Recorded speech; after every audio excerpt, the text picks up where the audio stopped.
दोस्तों आज हम पढ़ने वाले हैं अब कहाँ दूसरों के दुख से दुखी होने वाले, जिसके लेखक निदा फाजली जी है। इस पाठ में बताया गया है कि किस तरह आदमी नाम का जीव सब कुछ समेटना चाहता है और उसकी यह भूख कभी भी शांत होने वाली नहीं है। वह इतना स्वार्थी हो गया कि दूसरे प्राणियों को तो पहले ही बेदखल कर चुका था, परंतु अब वह अपनी ही जाति अर्थात मनुष्यों को ही बेदखल करने में जरा भी हिचकिचाता नहीं है। परिस्थिति यह हो गई कि ना तो उसे किसी के दुख सुख की चिंता है और ना ही किसी को सहारा या किसी की सहायता करने का इरादा। लेखक ने इस पाठ में ऐसे व्यक्तियों के उदाहरण देते हैं जो सभी तरह के प्राणीधारियों की रक्षा करना अपना कर्तव्य मानते थे। इनमें सबसे पहला उदाहरण सुलेमान का है। सुलेमान ईसा से 1025 वर्ष पहले एक बादशाह थे। वह सभी पशु पक्षियों की भाषा भी जानते थे। एक बार सुलेमान अपनी सेना के साथ एक रास्ते से गुजर रहे थे। रास्ते में कुछ चींटियों ने जब रास्ते से गुजरते हुए घोड़े के चलने की आवाज सुनी तो वे डर गई और एक दूसरे से कहने लगी कि जल्दी से सभी अपने अपने बिलों में चलो। सुलेमान ने उनकी बातें सुन ली। वे चींटियों से बोले कि तुम्हें ये किसी से भी घबराने की जरूरत नहीं है। सुलेमान को खुदा ने सबकी रक्षा करने के लिए बनाया है। मैं किसी के लिए मुसीबत नहीं हूँ, मैं सबके लिए प्रेम हूँ। इसके बाद चींटियों ने सुलेमान के लिए प्रार्थना की और सुलेमान अपने रास्ते से आगे बढ़ गए। सुलेमान की नेक दिली की तरह एक और उसी तरह की घटना का वर्णन सिंधी भाषा के महान कवि शेखर अयाज ने अपनी जीवन गाथा में किया है। एक दिन शेखर अयाज के पिता कुएं से नहाकर लौटे, तभी उनके पिता ने रोटी का पहला टुकड़ा तोड़ा ही था कि उनकी नजर उनके बाजू पर धीरे धीरे चलते हुए एक काले चयोटे पर पड़ी। जैसे ही उन्होंने कीड़े को देखा वे भोजन छोड़कर खड़े हो गए। इस पर माँ ने पूछा कि क्या भोजन अच्छा नहीं लगा। इस पर शेखर अयाज के पिता ने जवाब दिया कि ऐसी कोई बात नहीं है, उन्होंने एक घर वाले को बेघर कर दिया है, वे उसी को उसके घर यानी कुएं के पास छोड़ने जा रहे हैं। बाइबिल और जितने भी दूसरे पवित्र ग्रंथ हैं, उनमें नूह नामक के एक ईश्वर के संदेशवाहक का वर्णन मिलता है। उनका असली नाम नूह नहीं था, उनका नाम लश्कर था, लेकिन अरब के लोग उनको इसी नाम से याद करते हैं क्योंकि वे सारी उम्र रोते रहे अर्थात दूसरों के दुख में दुखी रहते थे।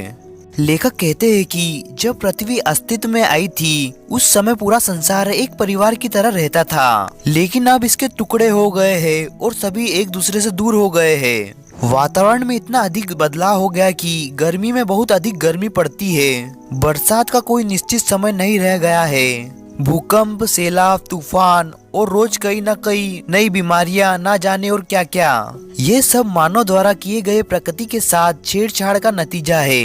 कहा जाता है कि जो जितना बड़ा होता है उसको गुस्सा उतना ही कम आता है, परंतु जब आता है तो उसके गुस्से को कोई शांत नहीं कर सकता। समुद्र के साथ भी वही हुआ। जब समुद्र को गुस्सा आया तो एक रात वह अपनी लहरों के ऊपर दौड़ता हुआ आया और 3 जहाजों को ऐसा उठाकर 3 दिशाओं में फेंक दिया जैसे कोई किसी बच्चे की गेंद को उठाकर फेंकता है। लेखक कहते हैं कि बचपन में उनकी माँ हमेशा कहती थी कि शाम के समय पेड़ों से पत्ते नहीं तोड़ना चाहिए क्योंकि उस समय यदि पत्तियां तोड़ेंगे तो पेड़ रोते हैं। पूजा के समय फूलों को नहीं तोड़ना चाहिए क्योंकि उस समय फूलों को तोड़ने पर फूल श्राप देते हैं। नदी पर जाओ तो उसको नमस्कार करना चाहिए, वह खुश हो जाती है। कभी भी कबूतरों और मुर्गों को परेशान नहीं करना चाहिए। ग्वालियर में लेखक का एक मकान था। उस मकान के बरामदे में 2 रोशनदान थे। उन रोशनदानों में कबूतरों के एक जोड़े ने अपना घोंसला बनाए रखा था। बिल्ली ने जब कबूतरों के एक अंडे को तोड़ दिया तो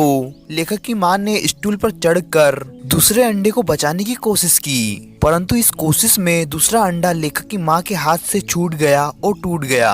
कबूतरों की आंखों में उनके बच्चों से बिछुड़ने का दुख देखकर लेखक की मां के आंखों में आंसू आ गए।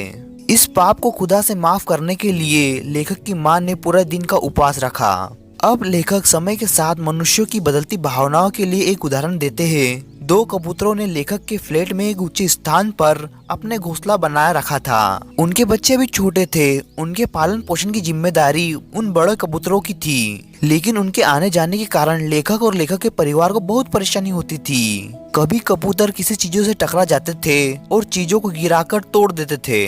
कबूतरों के बार बार आने जाने और चीजों को तोड़ देने से परेशान होकर लेखक की पत्नी ने जहाँ कबूतरों का घर था वहाँ जाली लगा दी थी। कबूतरों के बच्चों को भी वहाँ से हटा दिया था। जहाँ से कबूतर आते जाते थे उस खिड़की को भी बंद किया जाने लगा था। अब दोनों कबूतर खिड़की के बाहर रात भर चुपचाप और दुखी बैठे रहते थे।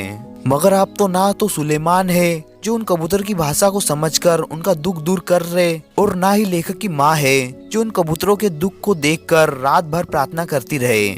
मतलब यह हुआ कि समय के साथ साथ व्यक्तियों की भावनाओं में बहुत अंतर आ गया है।